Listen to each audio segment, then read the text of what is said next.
following is a production of Cary TV, the Town of Cary's government access channel.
Good evening and welcome to the Operations Committee.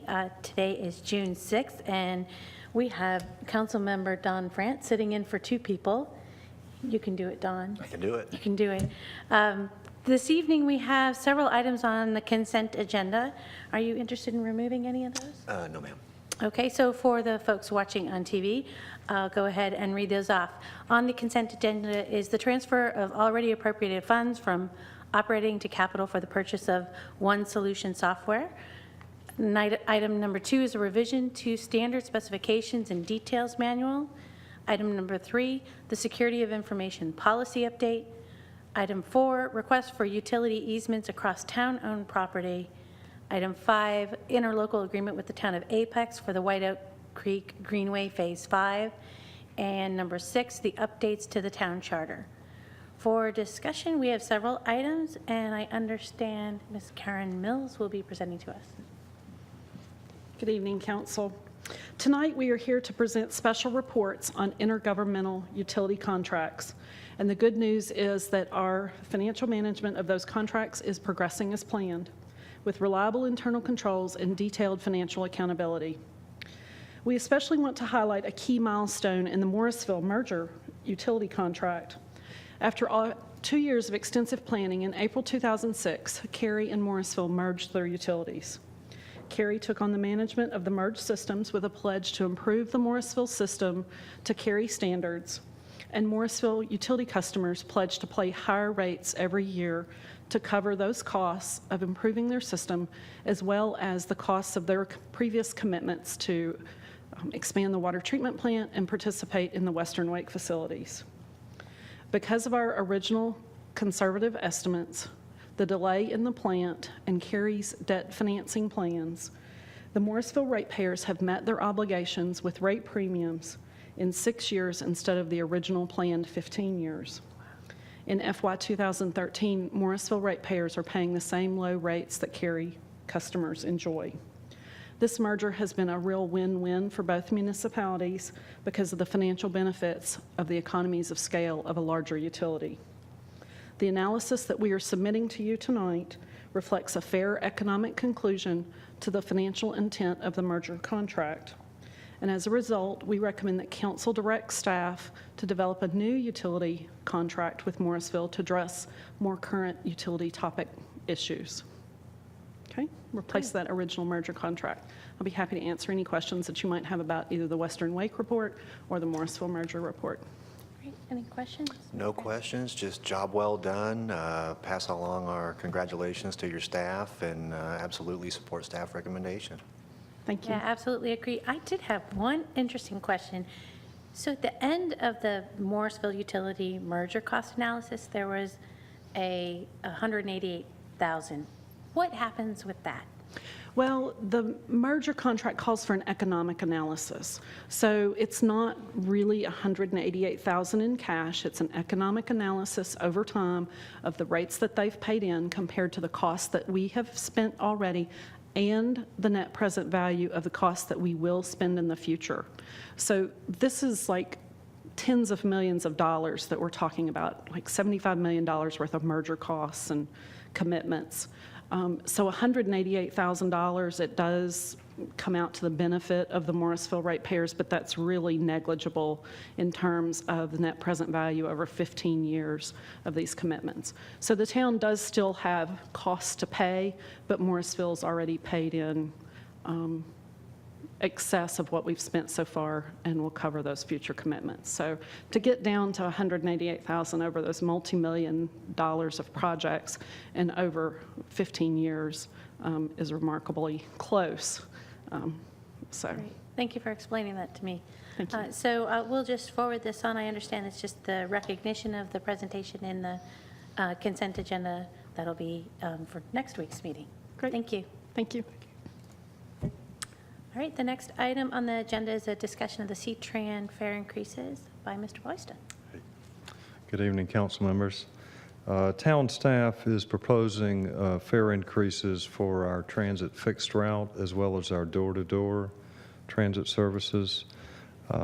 We also are recommending council authorize staff to proceed with a public participation process to get feedback from our passengers and citizens in the July-August timeframe.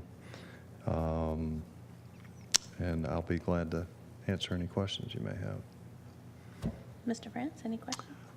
No real questions. I do appreciate the efforts to kind of phase in the cost increases for the fixed route, quarter one year, quarter the next year. But I almost, when looking at the report from everybody else's rates, I'm almost wondering, I don't want to say are we being a little too kind, but given the costs, the growing subsidy of the C-Tran program and stuff, I'm almost wondering, should we just go ahead and make the jump to the $1.50 and not wait, 2 years to go there? So I'd love to hear some feedback from the citizens during the public input process and hear their thoughts.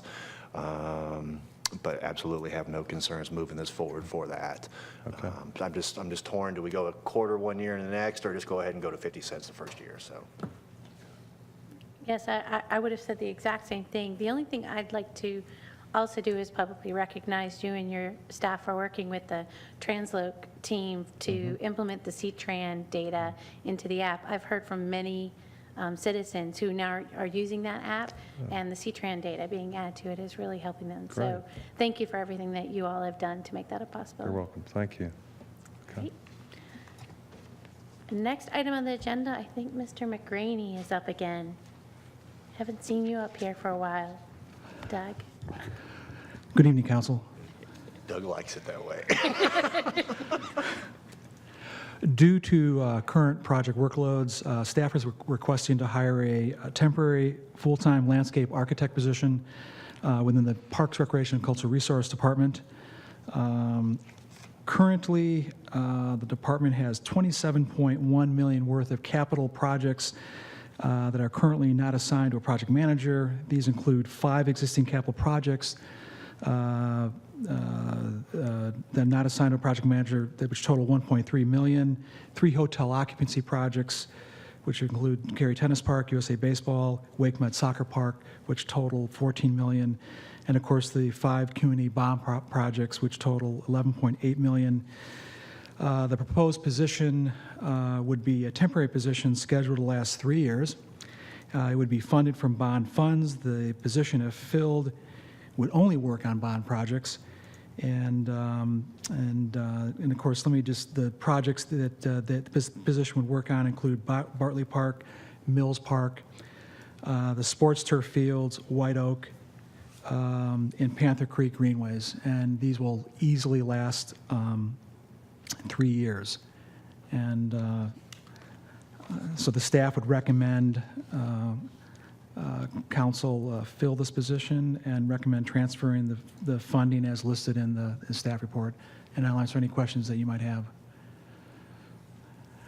I happened to speak with, well, actually emailed with Mr. McRaney about this because I wanted to understand, when do we put positions in the budget associated, and when are they outside the budget in these, what I guess I would call an out-of-band request?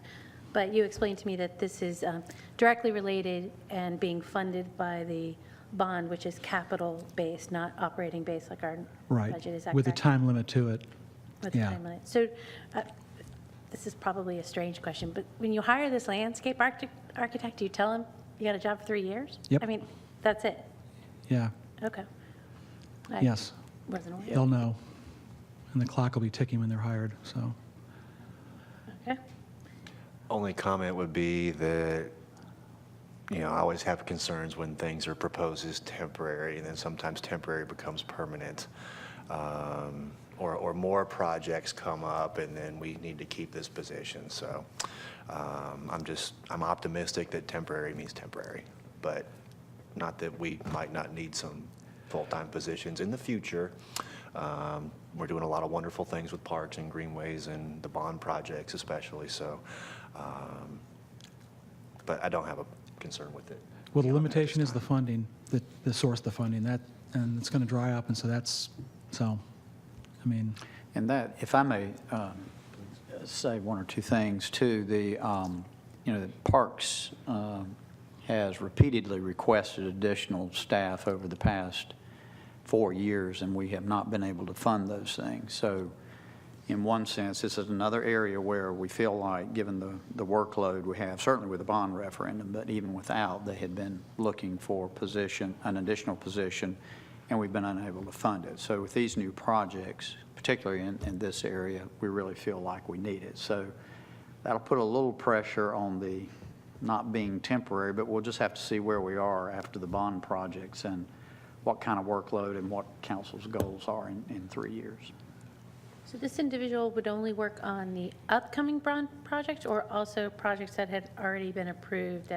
only like, the bond projects. So Carpenter? It's Park. very constrained very limited as far as what the position can do. The Not bond, Carpenter, no, only those approved community bond projects. right. Understood. The ones that bond I, covenants are very strict about Yeah. that, so we'll have to make sure that all time, this person is devoted and all time is recorded as such for those projects. Okay, yeah. thank you. Any other comments, questions? All right, well, we will move this on to consent agenda for next week. That's the last item, unless there's anyone in the gallery that wants to bring anything up. I'm guessing no. Thank you.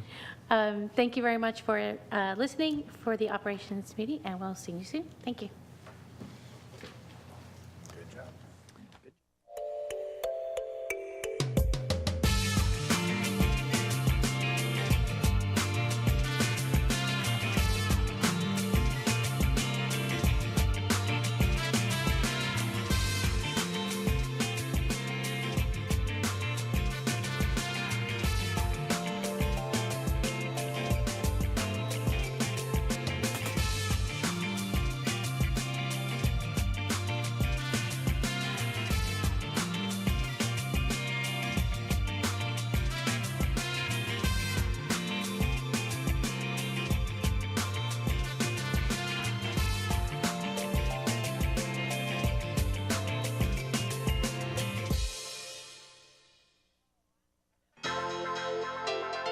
This has been a production of Cary TV.